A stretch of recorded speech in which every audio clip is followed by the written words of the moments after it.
Mari kita berdoa. Damai sejahtera Allah yang melampaui segala akal akan memelihara hati dan pikiranmu dalam Kristus Yesus. Amin. Shalom, selamat pagi Bapak, Ibu, dan saudara-saudara yang dikasihi oleh Tuhan. Pemberitaan firman Tuhan pada pagi hari ini terambil dari kitab 1 Korintus pasalnya yang keempat, ayatnya yang pertama sampai dengan yang kelima. Kitab 1 Korintus pasalnya yang keempat, ayatnya yang pertama sampai dengan yang kelima. Demikianlah firman Tuhan. Demikianlah hendaknya orang memandang kami sebagai hamba-hamba Kristus yang kepadanya dipercayakan rahasia Allah, yang akhirnya dituntut dari pelayan-pelayan yang demikian ialah bahwa mereka ternyata dapat dipercayai. Bagiku sedikit sekali artinya, entahkah aku dihakimi oleh kamu atau oleh suatu pengadilan manusia. Malahan diriku sendiri pun tidak aku hakimi. Sebab memang aku tidak sadar akan sesuatu, tetapi bukan karena itulah aku dibenarkan. Dia yang menghakimi aku ialah Tuhan. Karena itu janganlah menghakimi sebelum waktunya, yaitu sebelum Tuhan datang. Ia akan menerangi juga apa yang tersembunyi dalam kegelapan, dan ia akan memperlihatkan apa yang direncanakan di dalam hati. Maka tiap-tiap orang akan menerima pujian dari Allah. Demikian pembacaan firman Tuhan di pagi hari ini. Bapak, Ibu, dan saudara-saudara yang dikasihi oleh Tuhan, dalam perikop yang penuh dengan bahasa hukum ini, Paulus berbicara secara positif tentang penghakiman Allah dan sebaliknya memperingatkan mereka yang akan menghakimi orang lain di dalam persekutuan orang-orang percaya.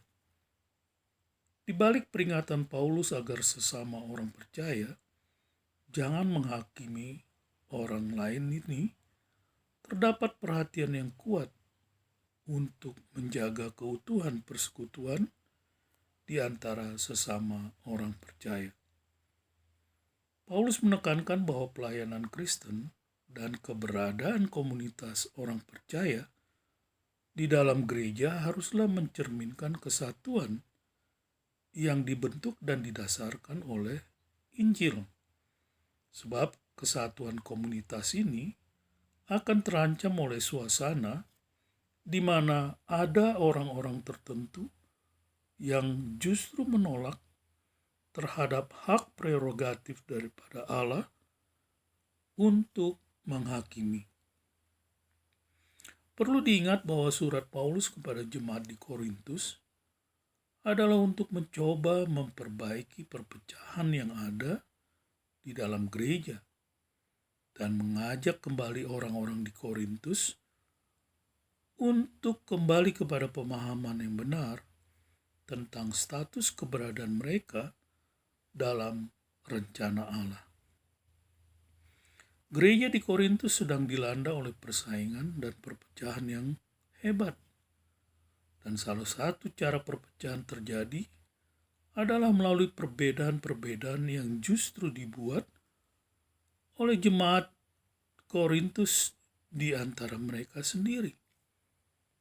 Dan juga tampak bahwa beberapa orang di Korintus bukan saja memberikan perbedaan-perbedaan di antara mereka, tetapi mereka pun meremehkan akan jati diri Paulus sebagai rasul. Oleh sebab itu, sebagai tanggapan dari tuduhan itu, Paulus membela diri dari serangan mereka dan juga mencoba untuk mengarahkan kembali pandangan orang-orang di Korintus tentang diri mereka sendiri.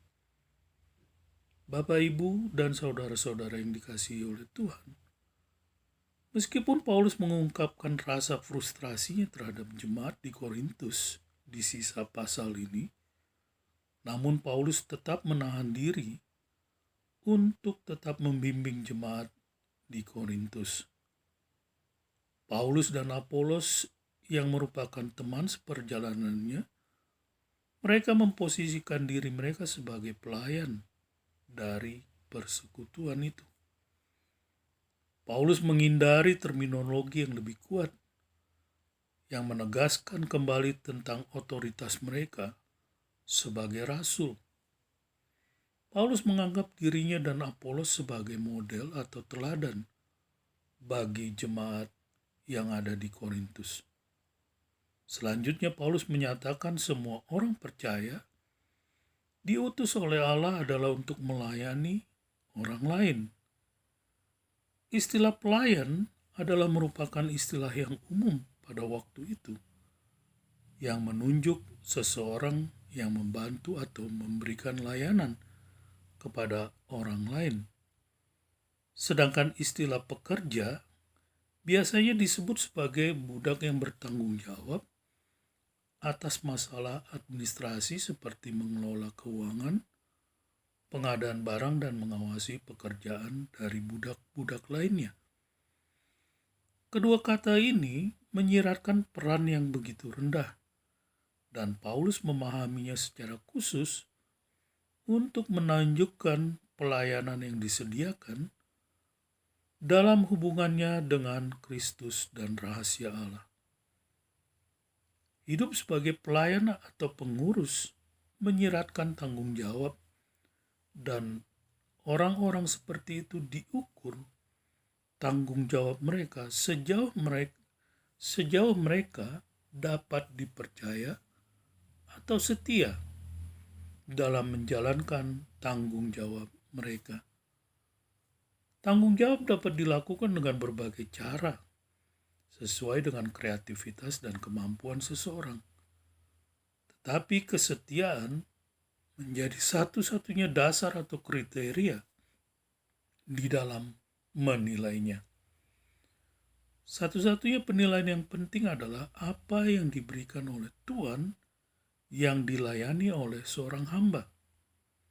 Paulus mengungkapkan keyakinan akan kesetiaannya sendiri kepada Allah sebagai seorang pekerja dalam memberitakan Injil. Keyakinan seperti itu membuat dia relatif kebal terhadap serangan-serangan dari beberapa orang-orang yang ada di Korintus. Tetapi hal itu juga tidak menjadikannya untuk mengambil hak prerogatif Tuhan untuk menghakimi orang-orang yang ada di Korintus.